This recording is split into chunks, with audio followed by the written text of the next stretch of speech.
O ano agora é 1938. Anos se passam desde a morte do cavalheiro honrado Jonathan Joestar. Os tempos mudaram, o mundo está em guerra e apesar do final trágico do Jonathan, a linhagem dos Joestar continuou, dando lugar para a nova geração. E se antes o nosso Jojo era um herói de novela, agora ele vai ser o completo oposto. Um malandro que sempre tem um truque na manga e que quase sempre age por interesses próprios. Porém, o inimigo dele agora não vai ser nenhum vampiro que utilizou a Máscara de Pedra, e sim os próprios criadores da Máscara de Pedra, os Homens do Pilar, uma raça antiga que veio antes mesmo da própria humanidade e que possuem a eterna juventude, mas que mesmo assim não podem se expor ao sol. E depois de 5.000 anos adormecidos, eles acordam, e o objetivo deles é se tornar a forma de vida absoluta na Terra. Porém, Joseph Joestar, esse jovem esperto, metido e malandro, não vai deixar fácil para eles.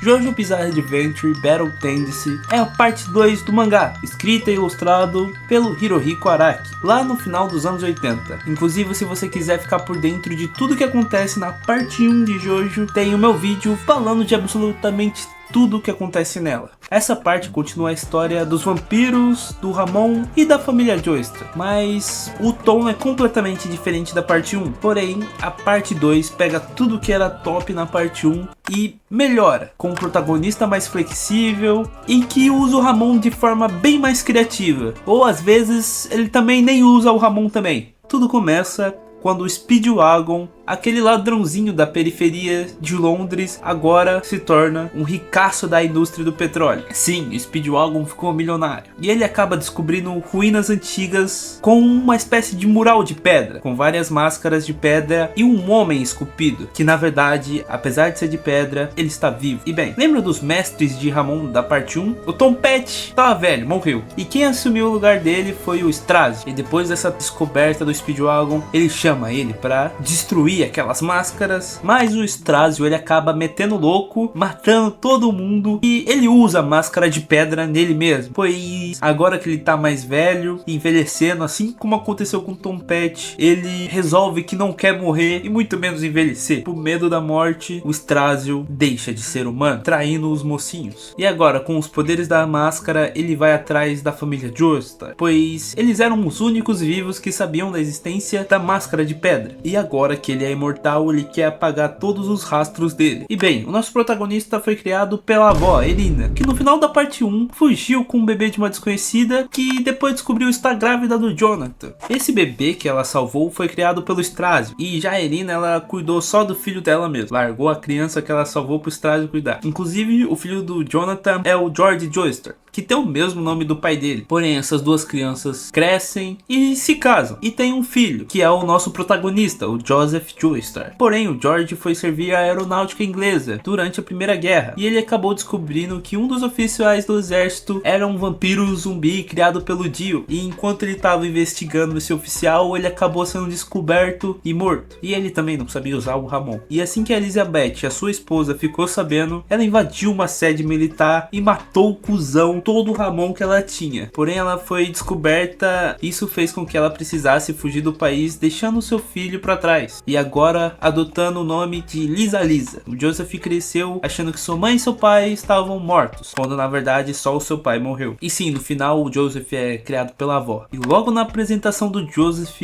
ele vai comprar uma coquinha gelada em Nova York e acabou sendo roubado por um garotinho negro. Mas quando ele vê o mesmo garoto levando uma surra de uns policiais racistas, e sim, ele faz uma puta propaganda pra Coca-Cola enquanto dá uma surra nos policiais. E outra coisa sobre o Joseph é que desde sempre ele consegue usar o Ramon. Ele só nasceu com um molho mesmo. E o da hora que o maninho que ele salvou, vulgo Smoke, é meio que adotado pela vovó Irina também. E enquanto os três almoçam num restaurante que um babaca da máfia e racista que acaba sendo escroto com o Smoke. E depois de levar uma surra do Joseph, o líder daquele mafioso acaba tentando tentando extorquir ele com informações sobre o Speedwagon e sobre a morte dele. E o Joseph só fica puto, dá uma surra nesse cara também. Mas por quê? Porque ele deixou a vovó Irina triste, principalmente. Porém o Joseph já fica ligado que tem um vampiro aí que vai vir acertar as contas com ele. E é o primeiro combate real do Joseph é contra o Strazio. E aqui a gente já vê o quanto o Araki ele simplesmente abraçou a parte bizarra de Jojo. Porque assim que o inimigo apareceu, ao invés de usar um golpe com o Ramon ou só chamar o cara pro X1, ele sacou uma Tommy Gun e descarregou no desgraçado. E depois de fazer o Strazio se confundir com o reflexo dele no espelho, ele bate com a metralhadora na cara dele também. E é sério, o Joseph é quase que um ilusionista, um mágico mesmo. Isso que deixa as lutas da parte 2 tão maneiras, porque esse desgraçado aqui sempre tem um plano. Ele coloca granadas escondidas no cachecol dele e explode ele vivo. Depois que inventaram a pólvora, o Ramon virou dança. Mas o Strazio acaba se regenerando e vai atrás do Joseph peladão. Até porque a sopa dele foi tudo explodido. E bem, o plano do Joseph é sair correndo mesmo, já que granada não funcionou no bichão. E depois de Strazio ter pegado uma refém, o Joseph blefa. E no fim ele acaba atirando os lasers vampíricos igual o do Jill nele. Mas o Joseph já estava esperto, ele reflete usando 2 copos que ele pegou no restaurante de antes, dando brecha assim para acertar os seus golpes de Ramon no Strazio. Mas antes de morrer, o Strazio alerta o Joseph sobre a real ameaça da parte 2, os homens dos pilares, que estão sendo estudados agora pelo exército alemão. Sim, vai ter o exército alemão durante a Segunda Guerra na parte 2. E obviamente os alemães vão fazer muita merda. E um personagem importante na parte 2 é o Major Stromheim, pois esse cuzão vai ressuscitar o Santana, o primeiro homem do pilar. E ele também sequestrou o Speedwagon que o Strazio achou que tinha matado. Mas o velhão tá vivo e tá bem, ele só tá com os alemão mesmo. E mano, diferente dos vampiros, os homens do pilar têm real controle total de cada célula do corpo deles, tanto que o Santana consegue absorver outras pessoas, praticamente fazendo a célula devorar a pessoa viva, pois ele simplesmente se alimenta usando as células do corpo dele. E a inteligência dos homens do pilar também é algo bizarro, pois em poucos minutos eles aprendem o nosso idioma. E o Santana, mano, é coisa ruim, tá? O bichão escapa pela tubulação de ar, se contorcendo tudo, e mano, ele consegue até mesmo entrar dentro do corpo de um soldado, só pra ter ideia. E ele explode o cara de dentro pra fora. E sim, o Joseph tá aqui pra descobrir qual é a dos homens do pilar. E também acaba descobrindo sobre o Speedwagon tá vivo. E ele também se disfarça de mulher pra enganar os soldados alemães. Mas esses soldados alemães são realmente muito espertos e não passam pano pra cocotinha Joseph.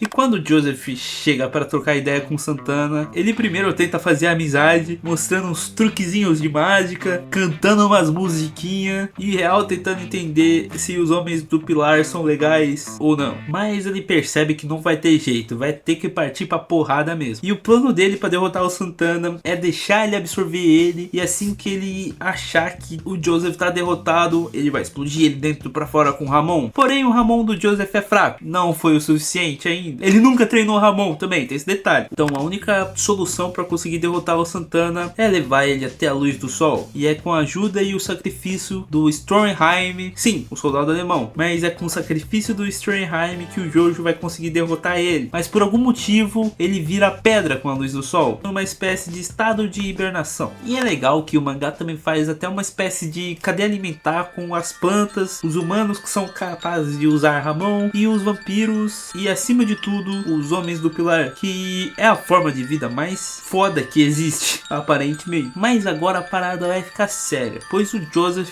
vai ter que resolver esse BO e treinar esse Ramon direito. E é para isso que ele é apresentado ao César Zeppeli agora em Roma. E sim, o César Zeppeli é descendente direto do Zeppeli da parte 1. Só que o César é um mulherengo sem vergonha, o que deixa o Jojo puto. E os dois se desentendem sem nem se conhecerem. E eles acabam até brigando. E é legal quando o Joseph coloca um pombo no estômago da namoradinha dele, só pra no momento que ele for beijar ela, o pombo sair da boca dela voando pra boca dele.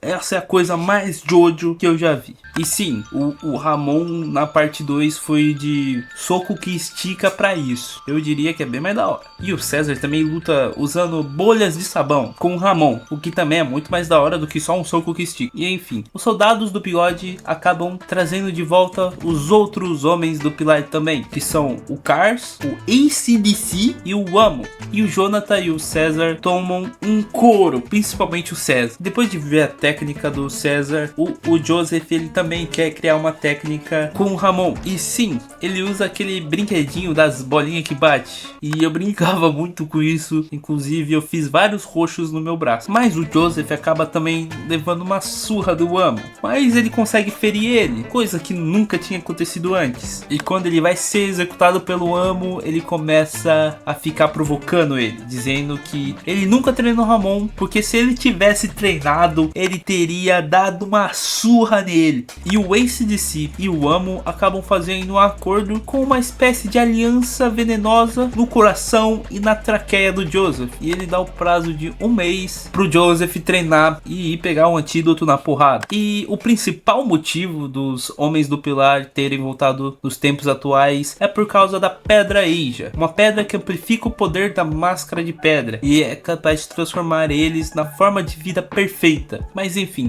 os dois agora vão treinar com a mestra em Ramon, Lisa, a mãe do Joseph, mas ele não sabe que é a mãe dele. E o Joseph vai usar uma espécie de máscara muito louca que limita a respiração dele. E o primeiro treino deles vai ser subir em um pilar cilíndrico que constantemente tá melado de óleo. Lá ele. E a única regra é subir, usar somente o Ramon. E eles passam uns 3 dias até conseguir subir nesse pilar.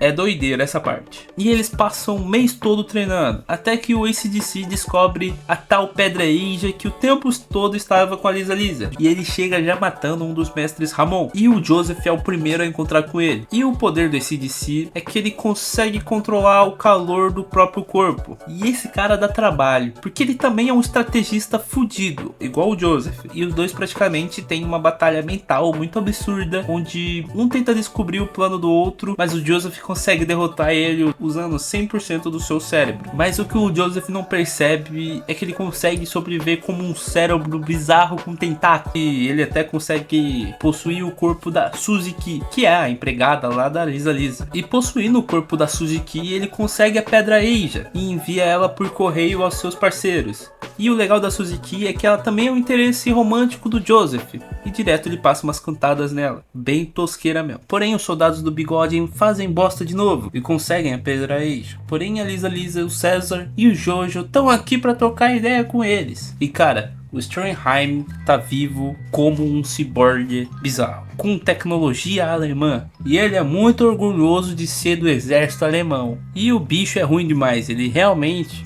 vai ter o seu corpo destruído umas 5 vezes na história e ele sempre volta com mais peças robóticas. E agora o mais forte dos Homens do Pilar vai ir atrás da Pedra Asia, o Cars. E ele luta usando lâminas que saem do seu corpo. E essas lâminas funcionam como uma espécie de serra elétrica que gira tão rápido que consegue até mesmo refletir a luz a um nível bizarro. É como se fosse uma lâmina que brilha, um sabre de luz, alguma parada assim. E ele faz picadinho do Stroheim de novo, mas o Jojo chega e, meu amigo, o bichão dá trabalho pro Cars, viu? Ele consegue proteger a Pedra Asia enquanto joga o Cars de um penhasco. Porém, é na manhã do dia seguinte que vai rolar a próxima treta, pois já que amanheceu, ele se escondeu em um motel antigo e abandonado e preparou uma armadilha. E bem, o César, como todo bom Zeppelin, tomou pra si o dever de acabar com o mal da Máscara de Pedra, já que no passado o pai dele abandonou ele para aprender Ramon e proteger o mundo dos Homens do Pilar de Pedra, pois o pai do César havia descoberto o pilar que continha o Amu, o AC/DC e o Cars. Mas o César nunca soube o real motivo de ser abandonado junto de seus irmãos. Para ele, o pai dele só tinha sumido no mundo mesmo e arrumado outra mulher. E o César virou um criminoso e odiava o pai dele. Até que um dia, quando ele encontrou com seu pai e seguiu ele até o pilar, ele acabou ativando uma armadilha. E é quando espinhos saem das pedras e tentam capturar ele que o pai dele acaba salvando ele. E mesmo sem reconhecer o próprio filho, ele morre pedindo pra contar pro Strazio e pra Lisa o que ele havia descoberto. E o César também, assim como o Jojo, sempre conseguiu usar o Ramon desde jovem, inconscientemente. E agora ele vai herdar a vontade do seu pai. E o Jojo, quando diz pra ele que eles não têm nada a ver com os problemas dos seus antepassados, o César fica puto e resolve invadir o hotel sozinho. E bem, ele invade e ele luta contra o Amo, que ele já tinha perdido uma vez, por sinal. E bem, o Amo tem poder de controlar correntes de ar, pois ele consegue usar o ar em volta do seu corpo pra ficar meio que invisível, refratando a luz do sol e podendo andar por alguns minutos na luz do sol. Sim, ele fica invisível usando corrente de ar. Como? Eu não sei, mas ele fica. E o César, depois de todo o treinamento que ele teve, ele tem um ataque novo, que é uma espécie de metralhadora de bolhas de sabão paçocadas de Ramon. Porém, quando ele estava prestes a derrotar o Amo, com uma série de bolhas que ele espalhou por todo o hotel, que meio que guiou a luz do sol até ele, é quando o César vai desferir o seu ataque final, que o Amo consegue brecha para usar um dos seus ataques mais foda, que é uma espécie de tornado que ele cria girando os braços em alta velocidade e que cria um vácuo no ar que destrói tudo. Apelão pra caramba. E acaba atingindo em cheio o César. Mas antes dele morrer, ele consegue o antídoto do que o Jojo precisava. E junto com uma bolha com todo o seu Ramon, ele repete o mesmo ato do Zeppelin da parte 1. Que lutou ao lado de Jonathan, enviando todas as suas forças para que o Joseph possa continuar lutando ao lado dele. E puta que pariu, essa cena no anime é simplesmente muito bem construída, cara. A música que toca, o Joseph e a Lisa checando atrasado na batalha. Eu chorei vendo essa porra, tá? A minha namorada até riu da minha cara. E eu fiquei, porra, mano, o Cezinha era mó mulherengo, mas tinha um coração de ouro, mano. E sim, algo que era fraco na parte 1 eram os personagens. A parte 1 não desenvolve ninguém bem, pra falar a verdade. Já a parte 2, por mais que o César, a única vez que ele lutou sério, ele se fudeu, você consegue criar uma empatia pelo personagem e você realmente sente a morte dele no anime. Ao contrário do Zeppelin da parte 1, que você fica só, e olha lá, olha o esquisitão. Ele sabia que ia morrer e morreu, foda. E sim, Jojo só fica melhor a cada temporada, não tem jeito. Mas agora Lisa e o Joseph estão no covil do inimigo e eles querem vingança, tá? Porém o hotel sempre foi uma armadilha, pois aqui tá infestado de vampiros, mas a Lisa faz um acordo com o Cars. 2 duelos, Lisa versus o Cars e Jojo versus o Amo, valendo a Pedra Eija. E o Cars aceita, pois a Lisa blefa dizendo que tem uma bomba relógio na pedra e que se eles não voltassem ia explodir ela. E agora é o dia da batalha final e tudo acontece num coliseu de madrugada. Joseph e o Amo vão duelar numa corrida de bigas e essa luta é simplesmente foda. É cada reviravolta, cada plano maluco do Joseph. É uma luta que é imprevisível até o final. E não, nesse Battle Shonen não tem protagonista tirando o poder do além pra vencer o inimigo. Só tem planos malucos, reviravoltas fantásticas e muita, mas muita bizarrice. E bem, depois da vitória por um fio do Jojo, é que vai acontecer o duelo entre Lisa e Cars. Porém o Cars ele nunca teve a intenção de duelar com ela. Ele engana ela, a atingindo pelas costas e conseguindo a Pedra Eija. E ainda usa ela de refém enquanto luta com o Jojo. E caralho, o Cars é objetivista e o objetivo dele é ser a forma de vida suprema, não importa como. Quando o Jojo consegue salvar a Lisa, os soldados alemães chegam junto do Speedwagon e tentam finalizar ele com uma usa ultravioleta. Porém, o Cars estava com a máscara de pedra e a Pedra Eija. E o último ingrediente para a forma de vida suprema era justamente a luz do sol. E sim, os alemães só fizeram bosta nessa época. Puta que pariu. E agora o Cars é a forma de vida absoluta. Inclusive ele consegue criar até mesmo vida. E agora pode caminhar livremente na luz do sol. E o Ramon, porra, agora ele usa Ramon também. O cara tá imparável, mané. Inclusive o Ramon dele não tem limite. Ele usa quanto Ramon ele quiser até o cu fazer bico. E agora tá todo mundo fudido e só tem uma coisa que o Jojo pode fazer, que é meter o pé. E esse último plano do Jojo é totalmente improviso, tá? Mas ele bola um plano que é pegar um dos aviões dos alemães e voar até um vulcão, enquanto o Cars simplesmente voa atrás dele, com asas. E o plano dele é jogar esse cuzão dentro de um vulcão. E ele ainda consegue. Inclusive o Stroheim, de alguma forma que eu sei lá como, ele só aparece no avião do Joseph. Só porque sim. Porém, a lava vulcânica não é o suficiente para matar o Car, já que ele consegue criar uma espécie de camada de pele baseada em folhas, que cria uma camada de oxigênio muito louca na pele dele e ele consegue sobreviver ao vulcão. Eu não sei se essa explicação faz sentido. Ele só consegue sobreviver à lava vulcânica, cara. E assim que ele sai do vulcão, ele corta fora o braço do Joseph. E quando ele tá prestes a usar o Ramon para acabar com o Jojo usa a pedra Asia, que amplifica o Ramon e cria um laser que atravessa a mão dele e faz o vulcão entrar em erupção. E eles são literalmente jogados para fora da atmosfera. E sim, o Kais, ele não pode ser derrotado, então ele simplesmente tá vagando no espaço eternamente congelado. De alguma forma que até hoje eu não entendo como, porque aparentemente a pedra que o Joseph estava apoiado só simplesmente caiu no mar e ele sobreviveu de alguma forma. E sim, eu acho muito que o superpoder do Joseph é só ter sorte pra caramba. E mano, se você sabe como que o Joseph sobreviveu sendo lançado do vulcão pra fora da atmosfera junto com o Cars, me explica, porque eu não entendi, de verdade. E sim, a maior parte das batalhas dele, ele ganhou ou sobreviveu por sorte. Sim, muitas das reviravoltas dele, ele tira do rabo. Sim,